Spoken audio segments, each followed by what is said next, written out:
Place à la chronique du soir avec notre consultant politique Agapit Napoléon Maforican. Nous allons parler d'abord du parti Restaurer l'Espoir qui voudrait se régulariser puisque l'un de ses responsables est allé au ministère de l'Intérieur en vue de se soumettre aux exigences de la loi. Quelle lecture vous en faites? Mais lorsque des citoyens veulent se conformer à la loi, il n'y a pas un événement. Donc, a priori, on ne peut que s'en réjouir. C'est ce qui est normal. Ça pourrait quand même étonner. On parle de Restaurer l'Espoir. Non, rien n'étonne. La vie est un choix. Je pense qu'il y a un temps où la vie est un choix. Soit on choisit d'exister politiquement en dérogeant aux exigences de la loi, sans choisir de consumer, donc de se laisser distraire dans le feu, de l'oubli progressivement, parce qu'on n'existerait plus. Donc c'est un choix, si on a envie de mener une vie politique, vous ne pouvez pas, et je vais citer Yarou, et comme je l'ai dit, c'est des clairvoyants du RCBE, qui disent si vous avez envie de continuer, vous êtes obligé de déroger. C'est quand même le minimum de toute lucidité politique. Il n'y a pas un espoir par là. C'est l'autre, c'est la voie du suicide collectif, c'est la voie de la myopie totale qui est quand même surprenante, parce que vous ne pouvez pas défier la loi, c'est impossible. Vous ne pouvez pas vouloir être un homme politique et défier la loi, c'est inadmissible. Une loi votée régulièrement dans les conditions régulières, comme on le dit, dans les formes normales, promulguées, publiées, soit c'est un état de droit, soit ce ne l'est pas. Donc, dans l'un ou l'autre cas, c'était surprenant. Les gens parlent de résistance. Vous voulez résister à la loi. Comment vous voulez résister à la loi? Vous ne pouvez pas résister à la loi. Ça veut dire que vous êtes hors la loi.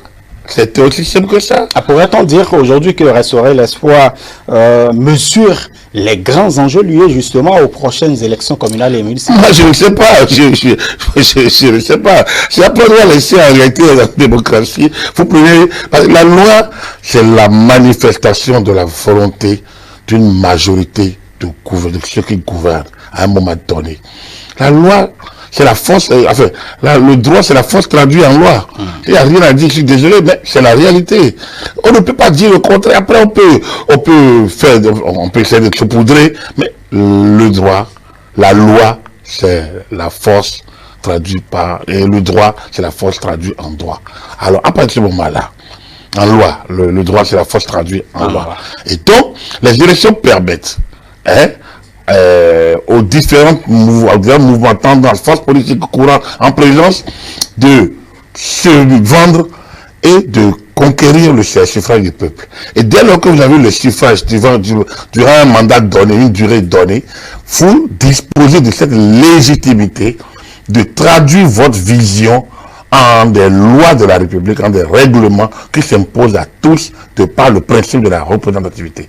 Dès lors, même si les gens ne sont pas d'accord, ils peuvent protester, ils peuvent critiquer, ils peuvent même marcher, mais ils ne peuvent pas défier une loi qui est promulguée. Ce n'est pas possible, et puis promulguer, publier, c'est de la rébellion, c'est anormal, c'est tout simplement hors la loi. Devrait-on dire que la résistance se vide de sa substance? Je vous avais dit qu'il n'y avait rien de résistant. On ne peut pas résister à la loi. On est hors la loi. Donc, on ne peut pas, notre constitution est claire. On ne peut pas vouloir de cette constitution et vouloir résister. Comme je vous l'ai dit, on peut protester, on peut faire pression, on peut utiliser des groupes de pression, des lobbies. C'est normal en démocratie. C'est pas interdit. Mais tant qu'une loi est promulguée, publiée, elle s'applique comme loi de l'État, elle emporte respect d'abord. On peut continuer à se battre pour la changer. C'est normal. Et les élections cycliques permettent justement de revenir sur ce qu'on n'est pas d'accord. Mais quand on se dit, moi je suis contre, on va se battre, on va marcher sur mon corps, nous allons empêcher. Mais on ne peut pas empêcher une loi qui est votée promulguée, c'est pas possible. Ce n'est pas normal, c'est hors la loi, c'est pas. Donc, vous comprenez, je m'attelle ça parce que on ne montre aucun bon exemple. hein, à la génération, à la plus jeune génération, à celle qu'on enflamme sur les réseaux sociaux et qui écrivent n'importe quoi par ailleurs, que c'est de bon de défier l'État, de défier la République, de jouer les autorités publiques. Ça, c'est pas la manière normale de faire de la démocratie. Donc, moi, je ne trouve pas que restaurer l'espoir un mérite particulier en voulant se conformer à la loi, c'est le minimum possible. Tout comme le FCB, avant le FCB, il y avait des clairvoyants, des gens qui ont montré le chemin à d'autres, tant mieux. Alors, si d'autres veulent emporter, emprunter les mêmes sentiers, le même chemin, mais c'est une très bonne chose. C'est une très très bonne chose. Je pense que on revient peut-être à la normale. Et c'est ça qui donne raison au chef de l'État, au gouvernement, qu'ils avaient raison. En matière de changement, si vous abandonnez votre idéal de changement, c'est que vous êtes un défaitiste. Et en matière de changement, vous faites votre coalition, vous avancez, les autres vous rejoignent, parce que il y en a toujours qui prennent leur temps. Il y en a toujours, regardez aujourd'hui la vague des adhésions dans les partis. Justement, c'est exactement que c'est là le processus de changement. Il y en a qui a un an disant que cette affaire ne marchera pas. Il y en a qui ne croient même pas encore à ça, mais qui sont obligés de rejoindre le mouvement parce qu'ils ont besoin d'exister politiquement. Ils ont besoin de participer aux élections. Ils ont derrière eux, dans une localité donnée, des militants.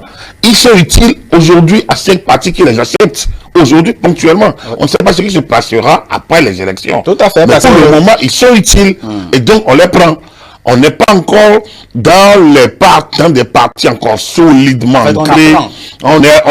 Ces partis se forgent. Il y a, comme je vous l'ai dit, il y a le leader, il y a les précurseurs, il y a ceux qui ont cru au changement et qui sont allés. Et puis il y a les autres qui vont les rejoindre progressivement par opportunisme, par nécessité, par conviction. Donc, il y en aura plusieurs, donc de plusieurs acabits, mais qui de droit, c'est de leur droit. Parce que quand je suis dans un arrondissement... Et donc cela ne remet pas en cause la réforme du système partisan? Mais du tout, bien au contraire, la réforme est un processus.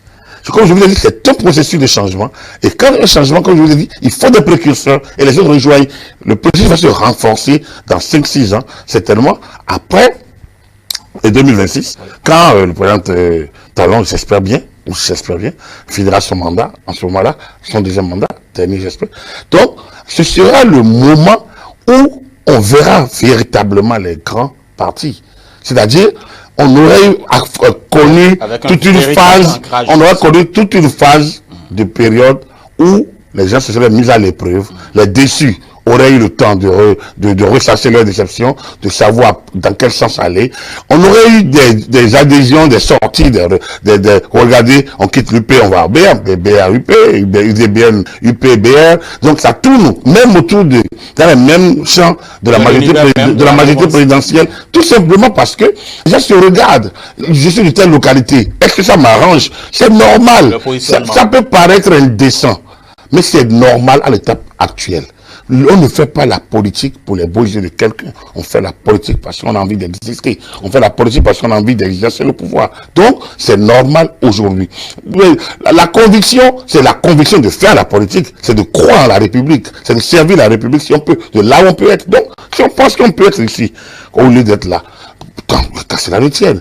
Mais comme je le dis, le système partisan, lui, c'est déjà un succès. Si déjà, ceux qui se mettent hors la loi, rejoignent la ligne normale, on ne peut que applaudir en disant, nous sommes maintenant, donc, et que ceux qui adhèrent, ceux qui, par mouvement, par groupe, adhèrent à tel parti, ou ceux qui disent, on va rejoindre la voie normale, on ira, on ira satisfaire aux exigences de la loi. Je pense que dans l'un comme l'autre des cas, nous entrons dans une période où les gens commencent par rejoindre le mouvement normal, ce qui est, donc, les autres, ceux qui prennent tout leur temps pour décider, ils rejoindront, ils vont continuer. Le mouvement va se poursuivre. La Sénat vient de donner son calendrier. Donc, ça va se précipiter. Et puis, ça va se tasser quand les candidatures vont être déclarées. Et puis après, on va, les déceptions. Il faut gérer les déceptions, les déçus. En attendant, les résultats du 17 mai. Et on verra la suite. Donc, nous entrons dans une phase active de mouvement et de contre-mouvement liées à la réforme du système partisan. Rien ne doit surprendre personne. Nous allons connaître tous les scénarios. Et donc, ça ne vous surprend pas aujourd'hui de voir, par exemple, Valentin Aditi rouler du DGE, donc chez Boniaï? Non, pas du tout, pas du tout. Valentin, le ministre Valentin Oudé et le DUD ont déjà montré une certaine réserve déjà par rapport aux actions du président de la République. Au départ, il se disait proche de l'opposition, de l'exécutif. Et puis après, progressivement, on a senti que déjà ils ont traîné les pas pour aller au dialogue public. Il me semble qu'ils étaient au dialogue politique. Ils étaient à l'ouverture, il me semble. Ils n'étaient pas du tout. Ils n'étaient pas du tout. Voilà. Donc, voilà. Rien que ça. Et déjà, le grand signal. Je ne suis pas surpris de voir le ministre rouler chez le président Yahi, comme je ne suis pas surpris demain de voir le DUD rejoindre la majorité présidentielle.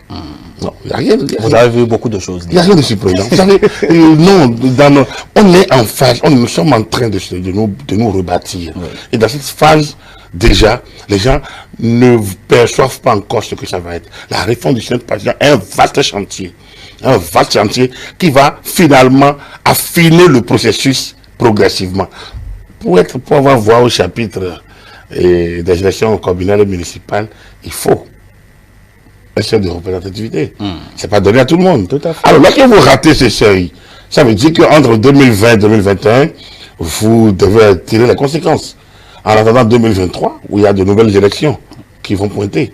Donc, c'est ça qui permettra à chacun de peser, de se sous-peser, de se mettre dans la balance et de savoir ce qu'il pèse. Je vous dis, nous entrons dans un processus palpitant, nous sommes dans une phase palpitante du développement politique, et vous allez voir que c'est un processus qui a encore du rebondissement. Et comme le dirait l'autre Agapit Napoléon Mafourican, on n'a encore rien vu. Non, on voit déjà, on commence pas à voir. Oui. Mais je pense qu'il y a encore de très beaux jours à vivre dans ce cadre-là. C'est là que pour le bien de la démocratie du Bénin, je pense que ça, c'est bien. Je pense qu'au bout du rouleau, nous aurons, au soir, entre les 2026 2030, déjà des formes suffisamment respectables de partis politiques nationaux, les autres des partis satellites qui auront aussi des rôles à jouer. On aura l'occasion peut-être d'y revenir. Des partis satellites, il y aura des partis nationaux, 3, 5 au plus, et il y aura des partis satellites qui joueront des rôles parce qu'il y a des gens qui sont influents dans leur arrondissement, dans leur commune, dans leur région, et ça, ils n'ont peut-être pas un parti qui a une représentativité nationale, mais qui seront utiles pour des élections comme celle-ci, et le communal et municipal. Donc, tout ne sera pas perdu peut-être le soir du 17 mai, mais nous allons vivre des moments palpitants et des scénarios, parfois. Je ne sais pas comment il faut les qualifier. Donc, en tout cas, je ne veux pas dire abracadabra, mais on va dire pas non plus incestueux. Non, l'inceste en politique, l'inceste en politique n'a rien de surprenant. Je ne pense pas que la loi l'interdise. La chronique judiciaire de Maître Ouissou, de Maître Adjagba ne viendra pas dire que l'inceste en politique est un crime. En tout cas, donc, on parlera peut-être de l'éthique. Mais bon, ça, il faut laisser ça aux moralistes et restant dans le ciel purement politique. C'est-à-dire que le chef d'État a bien vu d'avoir cru en ces réformes et d'avoir tenu solide dur avec la majorité présidentielle, la majorité parlementaire, septième législature, qui contribuent aujourd'hui à ce que nous vivons et qui renforcent notre processus. Vous voulez parler de la 8e législature? Non, la 7e, qui a cru aux réformes. Très bien. Et qui a lancé la vague des réformes. Des réformes qui ont permis à la 8e d'être à sa place. Aujourd'hui, le président de la République aux États-Unis, c'est signe. On ne fait pas une visite comme ça là-bas si votre pays est stigmatisé, absolument. Donc, je pense que tout ça montre que nous sommes sur la bonne voie. Et ce qui se passe aujourd'hui au pays, sur le plan politique, des partis politiques, le mouvement, tout ça là, on sent une nouvelle émulation. C'est une nouvelle phase de notre histoire.